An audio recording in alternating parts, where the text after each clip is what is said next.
एक बच्चे का जन्म माँ के एग सेल्स और पिता के स्पर्म सेल्स मिलने से होता है। एग सेल्स और स्पर्म सेल्स रिप्रोडक्टिव सेल्स होते हैं जो हर प्रजाति के जीव के रिप्रोडक्टिव पार्ट्स में होते हैं। आज हम पुरुष के रिप्रोडक्टिव सेल्स और स्पर्म बनने के प्रोसेस को डिटेल में जानेंगे। स्पर्म्स पुरुषों के रिप्रोडक्टिव सेल्स हैं जो केवल 0.05 मिलीमीटर लंबे होते हैं। ये इतने छोटे होते हैं कि इसे हम केवल माइक्रोस्कोप की मदद से 400 गुना मैग्निफिकेशन के साथ ही देख सकते हैं। इन्हें पुरुष इंटरकोर्स के दौरान सीमेन नामक फ्लूइड के रूप में पेनिस से निकलता है। आपको जानकर बहुत हैरानी होगी कि उस सीमेन की ओनली एक बूंद में अप्रोक्स 1 मिलियन स्पर्म्स होते हैं, यानी कि 10 लाख बच्चे पैदा हो सकते हैं ओनली सिंगल बूंद से। लेकिन ये एक बूंद बहुत ही कीमती होती है क्योंकि इनमें मौजूद स्पर्म्स को बनने के लिए शरीर की 100 बूंद खून की लगती है। आयुर्वेद के अनुसार एक इंटरकोर्स के दौरान निकाले जाने वाले सीमेन को बनाने के लिए शरीर की इतनी शक्ति लगती है जिसमें 72 घंटों तक फिजिकल वर्क किया जा सकता है। चलिए अब हम जानते हैं कि ये कीमती मेल रिप्रोडक्टिव सेल्स बनते कैसे हैं। इन सेल्स को मेल के रिप्रोडक्टिव सिस्टम द्वारा बनाया जाता है जो एक लंबा और मुश्किल काम है। इसके बारे में अच्छे समझने के लिए हमें पहले मेल रिप्रोडक्टिव सिस्टम के हर हिस्से के बारे में अच्छे से जानना होगा। जो आप वीडियो में देख रहे हैं यह है मेल रिप्रोडक्टिव सिस्टम। इन्हें एक्सटर्नल जेनिटल्स कहते हैं, यानी वे ऑर्गन जो शरीर से बाहर होते हैं। इसमें होता है पीनस और एक पाउच जैसा दिखने वाला ऑर्गन जिसे स्क्रोटम कहा जाता है। और स्क्रोटम के अंदर मौजूद होते हैं 2 टेस्टिस। इन्हीं टेस्टिस के अंदर स्पर्म बनने का प्रोसेस होता है। इन टेस्टिस का शरीर से बाहर होने का एक कारण है एक्चुअली स्पर्म को बनने के लिए हमारी बॉडी से 2 से 3 डिग्री सेल्सियस कम टेम्परेचर की जरूरत होती है, इसलिए टेस्टिस को शरीर से बाहर थोड़ा ठंडा टेम्परेचर मिलता है। टेस्टिस के अलावा अंदर की तरफ प्रोस्टेट ग्लैंड, वेज डिफरेंस और यूरेथ्रा भी होता है। और ये एक दिन में लगभग 200 से 300 मिलियन स्पर्म्स एक पुरुष के टेस्टिस में बनते हैं। स्पर्म्स के बनने का काम मेल्स के टेस्टिस में मौजूद छोटे छोटे सेमिनिफ्यूरस ट्यूबलेस नामक ट्यूबलेस करते हैं। जब एक लड़के का जन्म होता है तो उस समय ट्यूबलेस के अंदर सिंपल राउंड सेल्स मौजूद होते हैं। फिर जब लड़का टीनेज में पहुंचता है उसके बाद ही हार्मोनल चेंजेस की वजह से मैच्योर होना शुरू होते हैं और स्पर्म्स के रूप में तैयार होते हैं। स्पर्म बनने की इस प्रोसेस को स्पर्मेटोजेनेसिस कहते हैं। सेमिनिफ्यूरस ट्यूबलेस के सरफेस पर जन्म के बाद मैच्योर हुए राउंड सेल्स स्टेम सेल्स के रूप में मौजूद होते हैं। इन्हें स्पर्मेटोजोनिया भी कहा जाता है।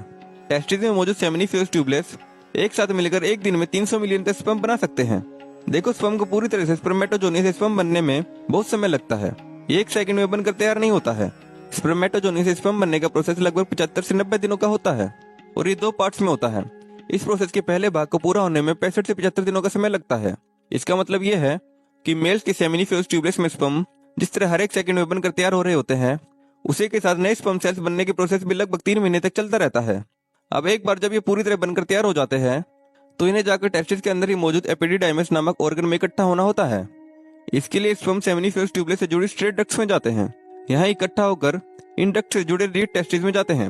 रीड टेस्टिस के बाद स्पर्म्स एफरेंट डक्टलेस में जाते हैं और फिर आखिरकार एपिडिडाइमस में पहुंचकर जमा हो जाते हैं। यहाँ पर स्पर्म्स के मैच्योर होने का आखिरी भाग पूरा होता है जो लगभग 14 दिनों का होता है। इस दौरान स्पर्म्स को आगे पेनिस तक और फिर इजैकुलेशन के बाद महिला की वेजाइना से उसके फैलोपियन ट्यूब तक तैर कर जाने की स्ट्रेंथ मिलती है। एपिडिडाइमस में स्पर्म तब तक रहते हैं जब तक इंटरकोर्स के दौरान पुरुष इन्हें इजेक्ट न करे। जिस भी समय इन्हें पुरुष इजेक्ट करना चाहता है उस समय से एपिडिडाइमस से पेनिस तक एक 20 फीट लंबी ट्यूब से होकर जाते हैं। ये लंबी ट्यूब शुरू होती है वेज डिफरेंस नामक हिस्से से, जहां से होकर स्पर्म ट्यूब के दूसरे हिस्से में जाते हैं जिसे सेमिनल वेसिकल कहा जाता है। अब इसके बाद स्पर्म ट्यूब से निकलकर प्रोस्टेट ग्लैंड में पहुंचते हैं और वहां से यूरेथ्रा में जाकर शरीर से बाहर निकाल दिए जाते हैं। पुरुष इजैकुलेशन के दौरान जो सीमेन नामक फ्लूइड निकलता है उसमें स्पर्म और सेमिनल फ्लूइड होते हैं। 1 मिलियन फ्लूइड में लगभग 50 से 150 मिलियन स्पर्म मौजूद होते हैं। इसका मतलब ये है कि एक हेल्दी इंटरकोर्स के दौरान 750 मिलियन तक स्पर्म रिलीज हो सकते हैं। और एक महिला की ओवरी से निकलने वाला एक एग सेल को फर्टिलाइज करने के लिए इतने सारे स्पर्म की क्या जरूरत है। तो हम आपको बता दें कि इन लाखों स्पर्म्स में से कुछ स्पर्म एग तक पहुंच पाते हैं और इनमें से भी एक स्पर्म एग को फर्टिलाइज कर पाता है।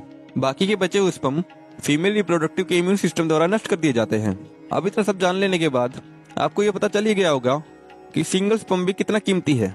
ये तो था साइंटिफिक प्रोसेस कि एक्चुअल में बॉडी में कैसे स्पर्म बनता है।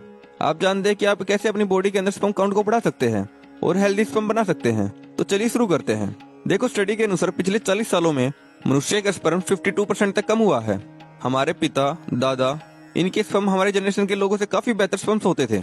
ये सब पोल्यूशन, रेडिएशन और खराब खान पान के कारण हमारी जनरेशन के लोगों में स्पर्म काउंट कम है। तो स्पर्म काउंट को बेहतर करने के लिए सबसे अच्छी चीज है ड्राई फ्रूट्स। चलिए आपको बताता हूँ कि ड्राई फ्रूट्स कैसे स्पर्म काउंट को बढ़ाता है। देखो, स्पेन में एक स्टडी हुई जिसका नाम वर्गुली यूनिवर्सिटी है। उस स्टडी में 18 से 35 उम्र के 119 लोगों को लिया गया और उनको 2 भागों में डिवाइड कर दिया गया। पहला भाग वो था जो नॉर्मल वेस्टर्न डाइट ले रहा था और दूसरा भाग वो था जो लगभग 2 मुट्ठी नट्स खा रहा था और 3 महीने बाद इनके स्पर्म काउंट देखे गए और नट्स खाने वाले लोगों के स्पर्म काउंट 16% बढ़े हुए मिले, जो कि बहुत ही बढ़िया है। इसके साथ स्पर्म की मोटिलिटी बहुत बेहतर हो गई, काफी हेल्दी स्पर्म लोगों में पाए गए।